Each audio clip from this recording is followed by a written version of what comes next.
Hello and welcome back to the channel, everyone. Today we're going to be debugging some things because our AC Wave Manager should be more or less complete, or at least spawning the enemies. So if you noticed at the end of the last episode, we had spawn pad errors. That's because I didn't plug in the occupied, not boss, and use into the spawn pad on the I can use spawn pad. I just didn't plug it in. You know, most of our issues actually come from like not plugging things in, unfortunately. That's how it is. So we're going to load in here. It's actually going to load up the enemies, but then we're going to come into some more bugs, and we're just pretty much going to be crushing bugs this episode. Okay, so wave 1 remaining, total 2, and if we kill this on the server, if we kill this guy on the server, it's going to end the wave, even though there was still one enemy remaining, which is not good. That's not what we want. If I do it on the client as well, it's also going to end the wave, so that's not what we want. That's no bueno. So how are we going to debug that? Well, we're going to go into the components. And we're also going to go into the enemy. Because in the enemy, I want to make sure that this game mode handle death is being called properly. So I'm just going to print a string that says I am dead. And we're just going to start testing. Okay, I only saw one I am dead there, but I saw 2 enemies defeated. What was that about? Yeah, I guess that makes sense that all the clients are calling that. That is good. The clients are basically properly hiding it when it dies. The problem is we're like getting duplicate counts on the enemies killed. The enemy killed is just destroying the wave. So this is probably something in our wave manager then. Because even if we go into our game mode, let's see what's getting called and follow the chain.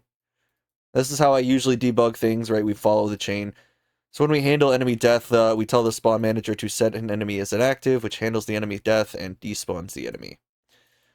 Handle enemy death, reduces active enemies, sees if enemy spawned is greater than total enemies. And I see where I messed up. We used enemies spawned here, and I don't know why. Hopefully you caught that while we were making the videos. We actually want to use enemies killed here. If enemies killed is greater than or equal to total enemies, then we are going to end the wave. Let's go ahead and give that another try. Okay, there's 1. There's 2. So my server got the score. My clients didn't get the score. Let's kill them on some clients. We see the enemies coming in. That's where we overspawned on this one. If I stand on this, it should allow spawning. But if the enemy were to stand still on this, it wouldn't. So I guess I don't exactly like how they're kind of like coming out of the ground, but I guess that's okay. I'm not too worried about it. Back here. That's the thing about the laser beam. If you're like running, it doesn't shoot straight. It shoots because you're looking at the ground. Anyway, I would say everything is kind of working so far, right? So, I mean, we're destroying the enemies, we're getting the points. No, it's just spawning in enemies as needed before the wave.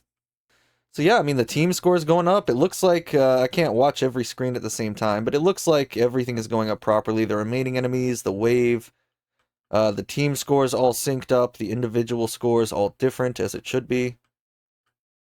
The clients are all able to destroy the enemies. It's going away, like, you know, really fast. I'm on a client, right? I mean, it's going away pretty quickly. We can see that everything's kind of synced up, so that's what we wanted out of this. This will just probably like play until wave 10. I should have made them less enemies so I could get to wave 10 faster.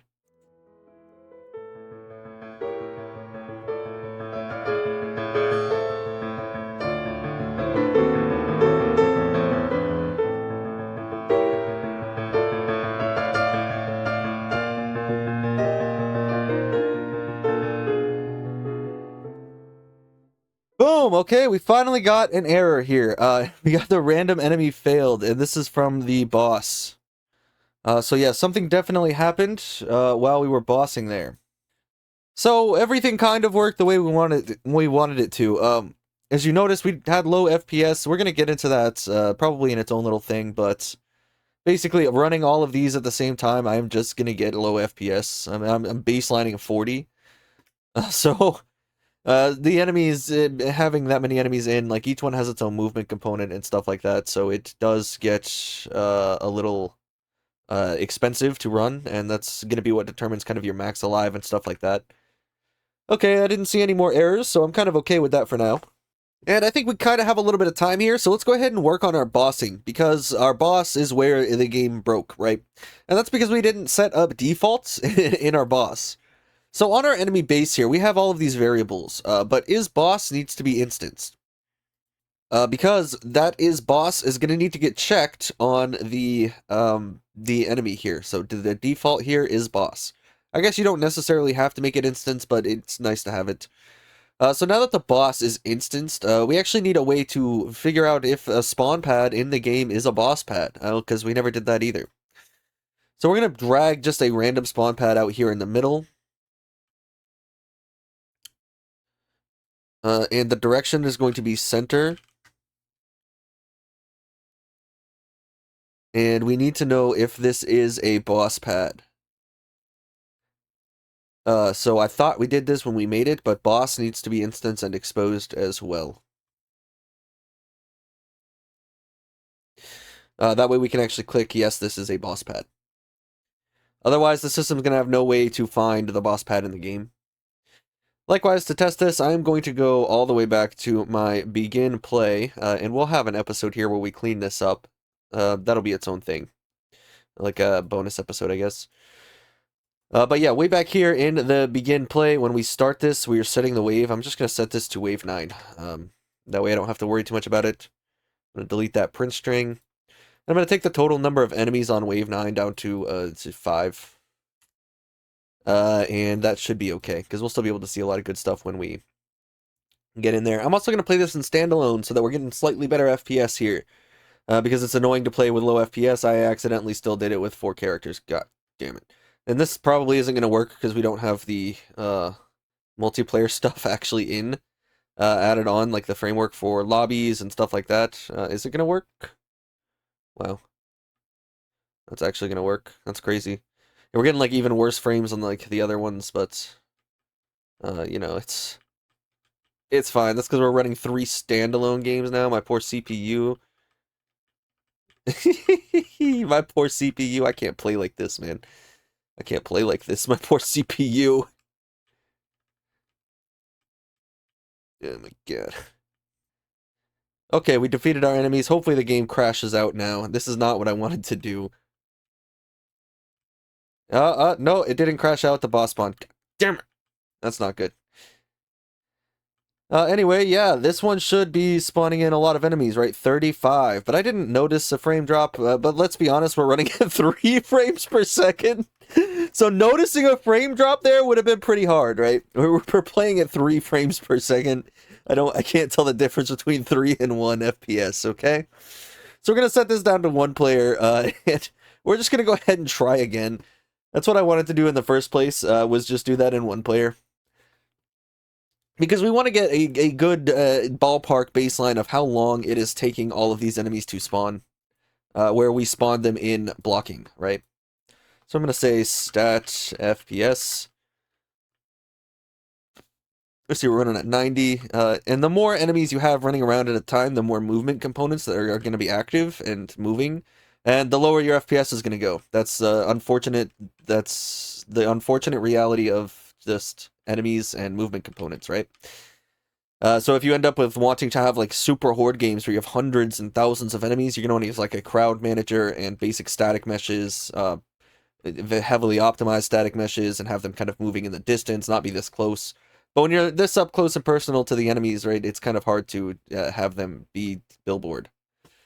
Anyway, the boss worked. We killed the boss. We got the score. Looks like we got the score anyway. So all of these enemies are going to spawn in. And we're going to see like a massive, massive tank. Pretty massive tank anyway, I think, in our FPS here. I should have added a wave attack. I'm going to add a wave attack next to kill everything. Maybe we'll make a power-up. Because I do want to continue expanding on this tutorial series. This is one of my favorite game types, is horde games. So I wanted to get a solid spawning framework in here that is scalable and reliable, and then start working on some probably other aspects. And this draw doesn't help either. If I hold down this draw, I end up losing a couple frames per... You literally see the frames per second I'm losing by holding down this cone draw, or this spear draw, multi-spear draw, in your Unreal Engine Insights. And we might do Insights in another episode, but for now I think we're fine. But yeah, I didn't really notice anything. I didn't see any spikes, so maybe we will need to use Unreal Insights to actually see. And we see these guys, they're just popping up like weeds now. All of the enemies are just spawning in here, running around. And that is taking up tons and tons of frame in movement. And then if I add the laser beam on top of that, I look at the enemies, and my FPS is going to go way down. If I don't look at the enemies, my FPS is going to go way up. And that's, you know, there's some things about Unreal Engine that are nice in that regard, right? If I look at the enemies, my FPS goes way down. If I don't look at the enemies, my FPS goes way up. So if I'm looking at all of these enemies running around, look at all of them, then yeah, my FPS is it's going to tank. So yeah, just some things to keep in mind there. That's why I keep telling you these max alive and the absolute max alive and all those safety values that we set up. They're going to be pretty important based on what you're running in your game. Because if you're running like a heavily complex AI with team mechanics and all sorts of really cool stuff, then you're just going to have fewer enemies or lower resolution enemies out on the screen. And you're going to have to build your entire game, honestly, around that core gameplay system, if that's what your game is about. I think anyway. So yeah, my computer I think has run hot enough. It looks like, what did I put the total enemies at? I don't remember. I might have to look it up in a second. Because I do want to see what I put the total enemies at before we kind of move on here. Start writing those bonus functions I was talking about during the videos. We just wanted to get this in and start testing it. Since I know I've been holding you guys up on the actor component for a long time. I want to give you a good benchmark, a good breakpoint to basically say it is not working. How do I make this work? Right? So you can figure it out as you go. Yeah, it looks like we were supposed to add a lot more enemies and we capped up at 60 because we added 7, I think, off of the 50. And we added 3 off of 57, so it should have been like 8. But we'll see after this, won't we?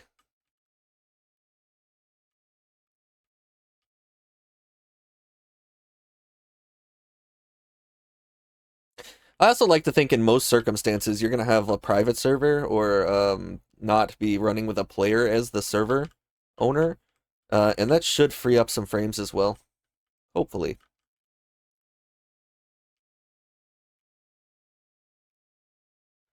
Die. Stupid laser beam. Okay, yeah, and it's just going to cap out like at 60 like I thought it would, which is awesome. All of our score variables, everything's still working as intended. We're just going to like keep playing the game forever. I know it's a pretty boring game to be playing forever. It at least looks colorful with all these enemies running around with all their different colors and my super OP laser beam that takes 10 FPS to shoot. But it's... No, I think we're at a pretty good breakpoint here. So hopefully you've followed along on the tutorial thus far. This is more or less the meat and potatoes of the entire tutorial series. So if you want to break off now, that's totally okay. In the next episode, we are going to go through, probably start cleaning some things up. We still kind of have a mess in here where we didn't finish this. Make the get weighted spawn function for sure in the next episode and probably clean up a little bit. That way this isn't such a mess. And maybe we'll discuss a few things, put out a poll or something for our direction that we should go in from here. Otherwise, there's only a few other little gimmicks that I thought I might add in without a real direction for this project. Again, the whole point of this was to get this component for this wave manager. So I can basically just have a wave manager to plop into any game that I want. Because I do end up making these wave game components a lot. So it's kind of easy for me to be able to move this around. Right, put it in a new project and sell it off to somebody. It makes it so much easier to just have everything kind of contained in a component. Anyway, thank you for watching. I hope you've enjoyed the tutorial series thus far. If you have any questions, leave them in the comments, and hopefully we can all kind of come together and make sure we have a working actor component, a working game, by the end of this series here. Thank you for watching.